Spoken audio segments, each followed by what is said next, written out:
Well, we're pleased to advise that with the popularity of AseanAffairs, well, Mr. Roy is not here as often as he is because demand for information on ASEAN is so very high. AseanAffairs, obviously, not only the publication, but also the website is and was way ahead of its time. We've got him this week, though, even though we didn't have him the first week in January, and we're going to be talking about, here comes the AFTA, the ASEAN Free Trade Agreements.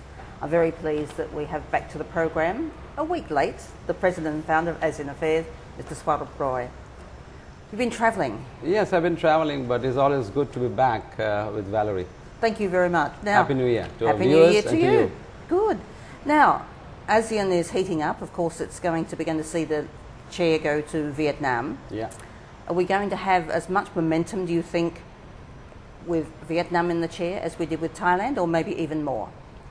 How to put it? No other host country, as I said in one of my last programs, has had as much trouble as Thailand. That's true. Hosting the summit. So, if you say drama and color, yes, I think you may not have that much in Vietnam. But I think we have the Prime Minister of Vietnam on our cover, our January-February edition, which is going to come out end of January. We have an exclusive interview with the Prime Minister of Vietnam and the Deputy Prime Minister of Vietnam. We call it Vietnam in top gear, which is true because Vietnam's tourism is red hot and booming. Vietnam is, the darling of the world. I've been traveling the world. Everywhere I go, I hear only Vietnam. And I think Vietnam is very much ready to if you look into the statements made by the Prime Minister as they assumed the chairmanship of ASEAN, that they are going to make their period a very effective and a productive one as chairman. The AFTA agreements that are around the region, I didn't realise till I read all the notes that the dependency that Thailand has on ASEAN for exports. It's our largest export earner. Yeah, I mean, it's true, in fact, today's topic we're going to discuss about AFTA, which is the ASEAN Free Trade Area or Agreement, which came into effect this 1st of January 2010. The ASEAN 6, which is Thailand, Indonesia, Philippines, Singapore, Brunei, and am I missing any other country? The ASEAN 6, they have brought down their tariff to almost zero, which means these countries will now be importing and exporting without collecting any tariffs. This is a huge development, which means the prices can fall, goods can move across borders very easily, and there are some 7,000 items on which this tariff is coming down. This started in 1993 and it has today come full circle culmination into the 1st of January 2010, where there is no more tariff on a huge number of products within ASEAN. And yes, you're right, for Thailand, for example, 20% of exports of Thailand today is within ASEAN. And the US, which used to be first, is now number 2 for Thailand. ASEAN is number 1. In terms of the group of ASEAN, I think it's by year 2015, so it's not that far away. Yeah. It'll be zero tariff to all the ASEAN. That's right.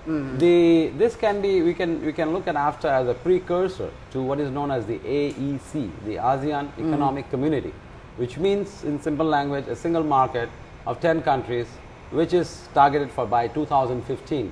By 2015, all 10 countries should have, under the ASEAN Economic Community Agreement, zero tariff among each other.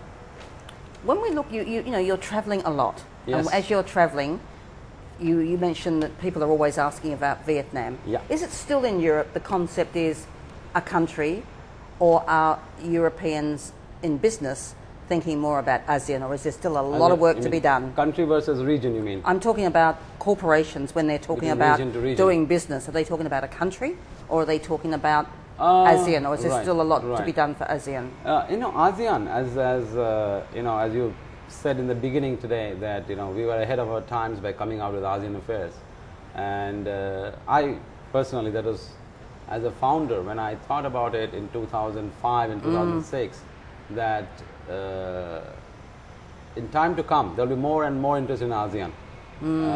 That hypothesis of mine is proving to be true, because the word ASEAN, for example, if you look at our interviews 2-3 years back, you said people are still not familiar with ASEAN.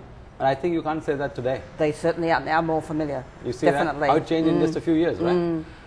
Hillary Clinton, just to tell you today, in a statement, and she always talks about, she says the United States is back in Asia and here to stay. This is what she said. And East Asia and ASEAN, this is very much part of the vocabulary now, ASEAN, you know. So I think the recognition of ASEAN is there.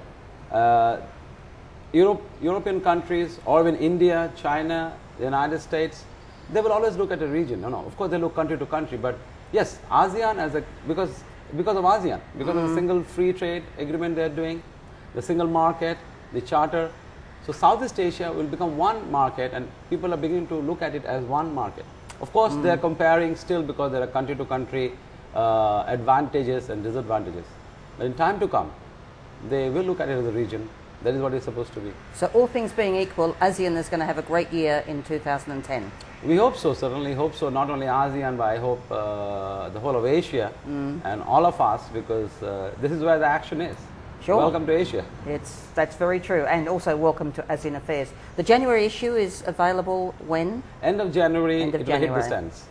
We look forward to receiving it. Thank you very much, Roy. Thank you, Valerie. Thank you.